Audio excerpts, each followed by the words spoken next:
Selamat siang, Bapak Dr. Isnarto MSI, selaku dosen mata kuliah landasan kependidikan matematika. Dan juga selamat siang bagi teman-teman semuanya yang mengikuti perkuliahan pada siang hari ini. Sebelum kita memasuki presentasi yang pertama ini, alangkah baiknya kami sebagai anggota kelompok memperkenalkan diri terlebih dahulu. Perkenalkan, nama saya Safrida Dwi Damayanti, NIM 040 152 0019. Perkenalkan, nama saya Alfadeo Adi Putratama dengan NIM 04015 20025. Perkenalkan, nama saya Mas Roh, NIM 040 152 0030. Terima kasih. Tujuan dari topik kelompok belajar 29 mengenai matematika dan kreativitas, mengajak bersama pembelajar matematika, peneliti pendidikan, guru matematika, dan pengembang kurikulum untuk bertukar pengalaman dan ide internasional berhubungan dengan kreativitas matematis. Sekitar 50 peneliti dari 20 negara partisipan terdapat 11 artikel, 7 komunikasi lisan singkat, dan 1 poster yang dipaparkan selama konferensi. Partisipan diberi kesempatan untuk memaparkan pekerjaannya dan mendiskusikan aspek penting tentang kreativitas matematis. Topik kelompok belajar telah diatur dalam 4 sesi dengan presentasi artikel dan 2 sesi dengan komunikasi lisan singkat. Topik utama yang dibahas pada presentasi kali ini yang pertama adalah definisi dan pengukuran kreativitas matematis. Yang kedua, tugas, metode, dan lingkungan yang punya potensi untuk mempromosikan kreativitas matematis. Yang ketiga, problem posing dan kreativitas matematis. Definisi dan pengukuran kreativitas matematis. Selama sesi pertama, 3 artikel sudah dipaparkan. 2 paparan pertama mengusulkan 2 alat baru dan metode untuk mengukur kreativitas matematis. Artikel yang pertama dengan judul Kreativitas dalam rubrik progres berdasarkan pembuktian meningkatkan kreativitas siswa yang ditulis oleh Karakok, El-Turki, Safik, Tang, Nakarato, dan Plakso memaparkan alat penilaian formatif baru, kreativitas dalam progres, yang dapat digunakan untuk mengukur secara kreativitas individu ketika dipakai dalam pembuktian matematis. Dari artikel tersebut dapat diperoleh bahwa kreativitas matematis diukur melalui alat penilaian formatif baru yang sudah divalidasi. Yang kedua, setiap orang memiliki kreativitas matematis yang berbeda levelnya, sehingga tidak bisa disamakan antara satu orang dengan yang lainnya. Yang ketiga, untuk mengukur kreativitas matematis diperlukan indikator yang jelas. Yang keempat, alat penilaian bisa berupa angket, kuesioner, atau tes kognitif yang berisi soal-soal untuk mengukur kreativitas matematis. Selanjutnya, pada artikel yang kedua, peneliti menjelaskan mengenai pengembangan alat dan kategorinya. Dengan peneliti Joklis, Roth, dan Schlinder, dalam artikel mereka yang berjudul Meninjau Kembali Identifikasi dari Kreativitas Matematis, perhatian validitas tentang kebenaran solusi. Mereka menyarankan bahwa dengan metode yang ada untuk pengukuran kreativitas siswa, potensi tidak cukup dinilai dan ternilai dalam bentuk angka. Jadi mereka menyarankan modifikasi. Satu modifikasi yang mereka sarankan bahwa kesalahan siswa atau solusi yang belum selesai mungkin juga bisa digunakan untuk penilaian kreativitas matematis. Dari penelitian ini dapat kita ketahui bahwa pengukuran kreativitas matematis tidak hanya pada jawaban yang benar dan penuh atau selesai, namun jawaban yang tidak selesai atau berhenti di suatu tahap itu juga termasuk dalam penilaian kreativitas matematis. Artikel yang ketiga yang dipaparkan oleh Pita Pantasi dan Sophocleus dengan judul Kemampuan Berpikir Matematis Tingkat Tinggi, sebuah perumusan teoritis dan validasi empirisnya, melampaui identifikasi dan pengukuran kreativitas matematis, dan diperluas menuju penilaian dan pengukuran kemampuan berpikir matematis tingkat tinggi. Kemampuan berpikir tingkat tinggi terdiri dari beberapa subkomponen. Yang pertama, pemikiran matematika dasar atau BAS. Yang kedua, kritis. Yang ketiga, kompleks. Peneliti secara empiris memvalidasi sebuah model kemampuan berpikir tingkat tinggi dan memaparkan alat yang mereka gunakan untuk pengukuran. Dari penelitian ini kita tahu bahwa sebelum instrumen digunakan, maka perlu divalidasi. Nah, validasi juga berguna untuk meyakinkan peneliti dan subjek penelitian bahwa instrumen sudah baik dan layak digunakan serta dapat dipertanggungjawabkan. Contoh implementasi, peneliti ingin mengukur kreativitas matematis siswa pada materi aljabar, maka alur yang dapat kita lakukan yang pertama adalah melihat indikator-indikator keberhasilan kreativitas matematis. Yang kedua, menentukan subjek penelitian dengan kriteria tertentu. Yang ketiga, menyusun alat pengukuran berupa angket. Yang keempat, menyusun tes kognitif tentang materi aljabar. Yang kelima, menentukan batas waktu pengerjaan tes dan menentukan tingkat kesukaran soal. Yang keenam, melakukan peninjauan dan validasi kepada para ahli di bidang kreativitas matematis dan aljabar. Para ahli antara lain dosen, praktisi, guru, atau sesama peneliti, bahkan siswa sederajat dengan tujuan penelitian. Terima kasih kepada Saudara Alfadeo yang telah menjelaskan pada sesi pertama, kemudian akan dilanjutkan oleh saya di sesi kedua dan sesi ketiga. Nah, di dalam sesi kedua ini, yaitu tentang tugas, metode, dan lingkungan yang berpotensi untuk mempromosikan kreativitas matematika. Pada sesi kedua ini, terdapat 2 artikel yang sudah dipaparkan.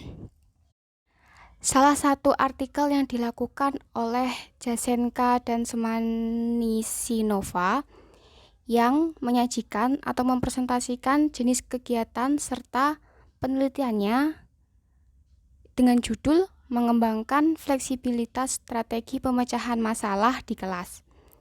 Jadi Jasenka dan Semanisinova menyarankan kompetisi dalam pemecahan masalah bagi kelompok siswa sebagai metode yang berpotensi untuk mempromosikan kreativitas matematis siswa.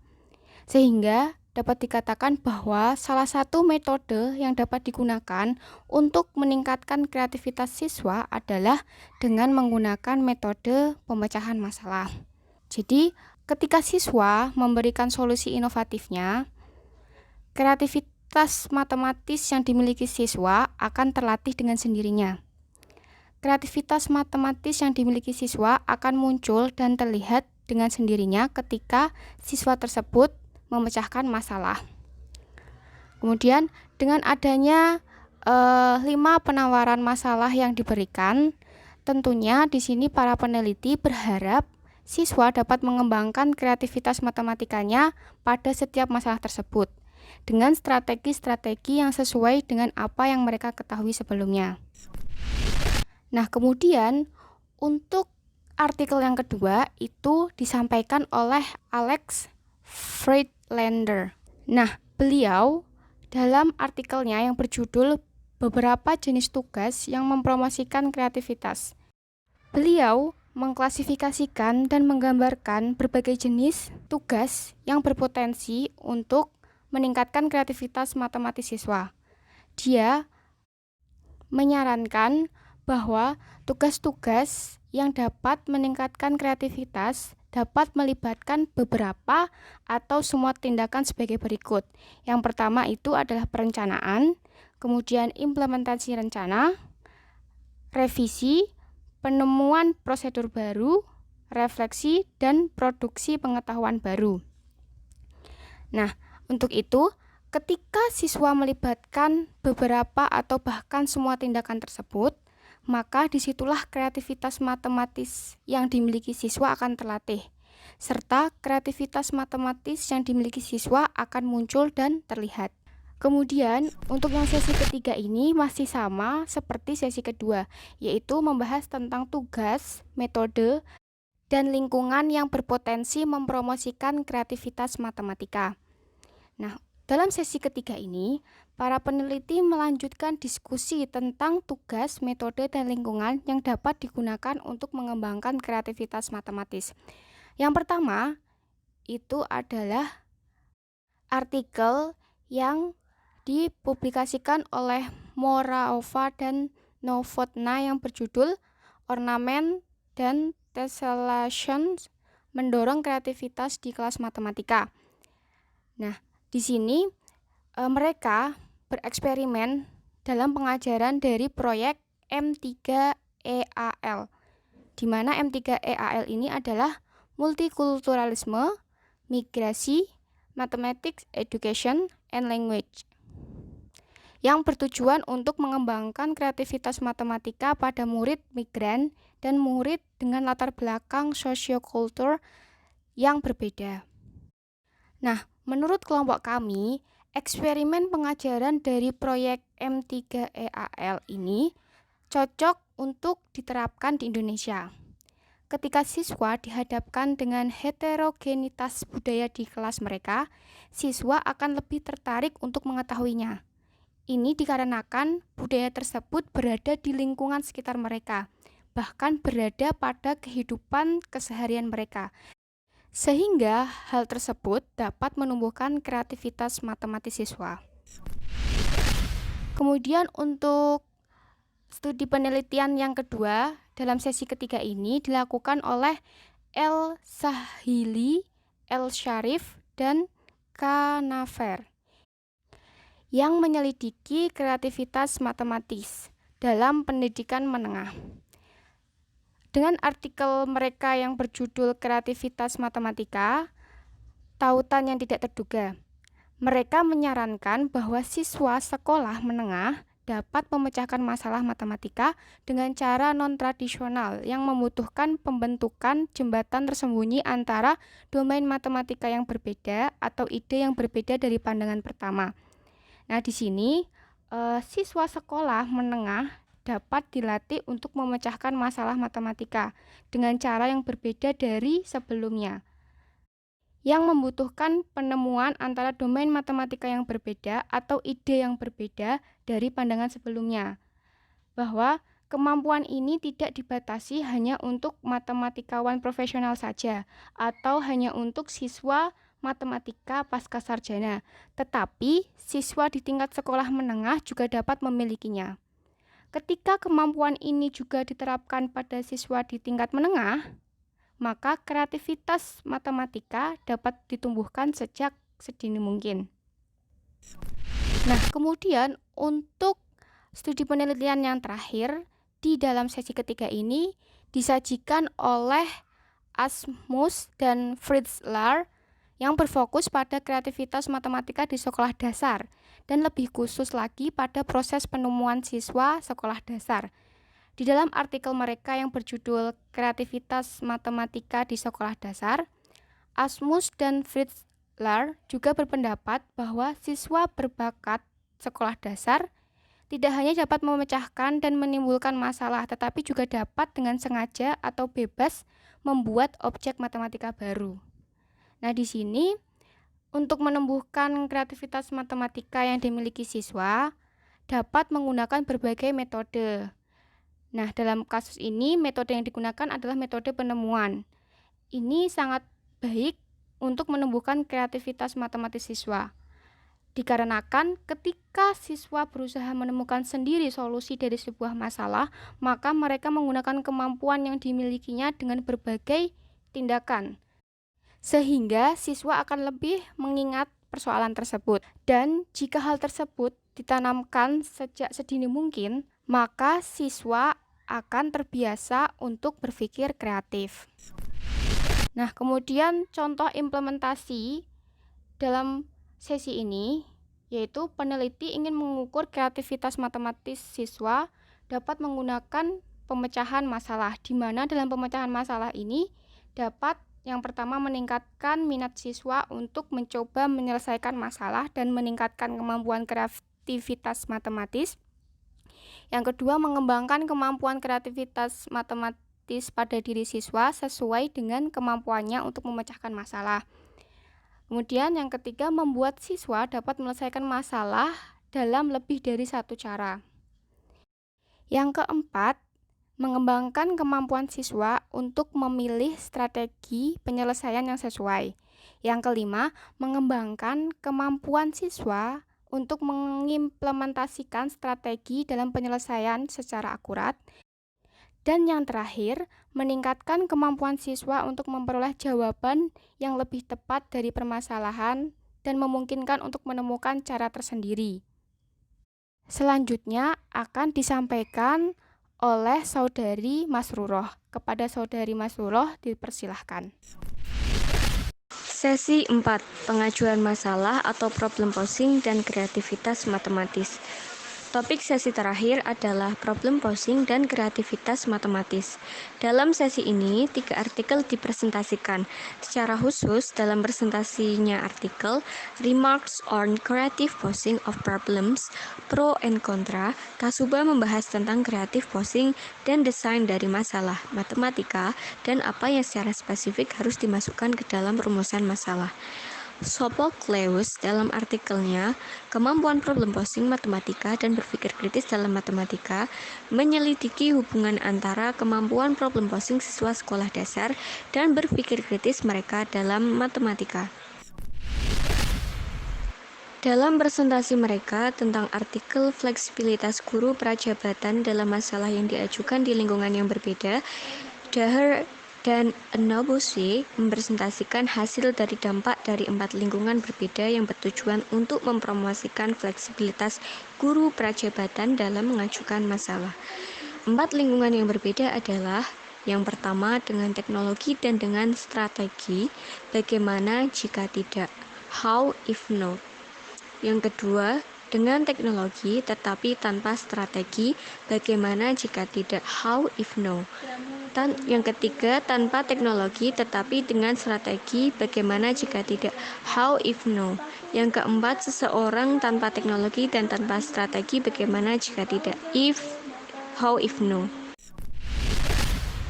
Komentar dan implementasi sesi 4. Problem posing merupakan suatu pendekatan yang menekankan perumusan soal. Dengan bimbingan guru, siswa merumuskan soal dalam rangka memecahkan soal yang lebih kompleks. Brown dan Walter menyatakan bahwa soal dapat dirumuskan melalui beberapa situasi, antara lain gambar, benda manipulatif, permainan, teorema atau konsep, alat peraga, soal dan solusi dari suatu masalah.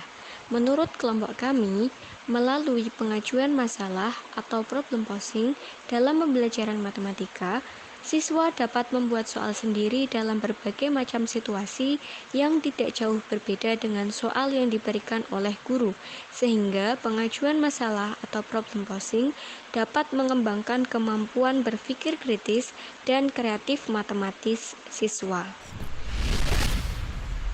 2 sesi dengan komunikasi lisan singkat atau short oral communication. 2 sesi dikhususkan untuk komunikasi lisan singkat, terutama para peneliti berkonsentrasi pada tugas dan metode yang dapat meningkatkan kreativitas dan kemampuan matematika di dalam dan di luar sekolah. Mengenai matematika sekolah, Farrington mengemukakan bahwa kreativitas dapat dikembangkan dengan mengajukan pertanyaan-pertanyaan yang menantang. Sedangkan Tanaka menyarankan bahwa meminta siswa untuk mengemukakan masalah dapat dilihat sebagai aktivitas kreatif. Philhus dan Goris menyarankan bahwa tantangan terbuka mendorong siswa untuk menciptakan produk inovatif mereka sendiri. Terak satu poster yang disajikan oleh Ko memberikan wawasan tentang sistem pendidikan Korea Selatan dan dampak negatifnya pada kreativitas matematika siswa. Dalam sesi penutupan TSG, peneliti mengajukan pertanyaan yang sangat penting dan terbuka untuk penyelidikan lebih lanjut. Mereka juga menawarkan ide untuk studi dan kolaborasi penelitian di masa depan. Secara keseluruhan, pekerjaan TSG menunjukkan seberapa banyak penelitian dalam kreativitas matematika telah berkembang dan masih beberapa banyak pertanyaan yang perlu dijawab. Tampaknya kreativitas matematika adalah topik penting dalam bidang pendidikan matematika yang berharga dan memiliki banyak hal untuk ditawarkan di dunia kita yang sangat menuntut dan berubah dengan cepat. Komentar dan implementasi dari 2 sesi. Dari beberapa pendapat peneliti pada artikel tersebut dapat disimpulkan bahwa kemampuan kreatif matematis dapat dikembangkan dengan beberapa cara, antara lain, yang pertama mengajukan pertanyaan-pertanyaan yang menantang, yang kedua meminta siswa untuk mengemukakan masalah, yang ketiga memberikan tantangan terbuka kepada siswa, dan yang keempat mendorong siswa untuk berpartisipasi dalam lingkungan yang tidak konvensional, seperti pusat sains interaktif. Kemampuan berpikir kreatif matematis adalah salah satu kemampuan yang harus dimiliki oleh siswa. Dengan kemampuan berpikir kreatif matematis, siswa dapat menemukan berbagai solusi dalam menyelesaikan berbagai permasalahan matematika, sehingga dari berbagai solusi tersebut bisa ditemukan solusi yang paling efektif dalam penyelesaian permasalahan matematika tersebut.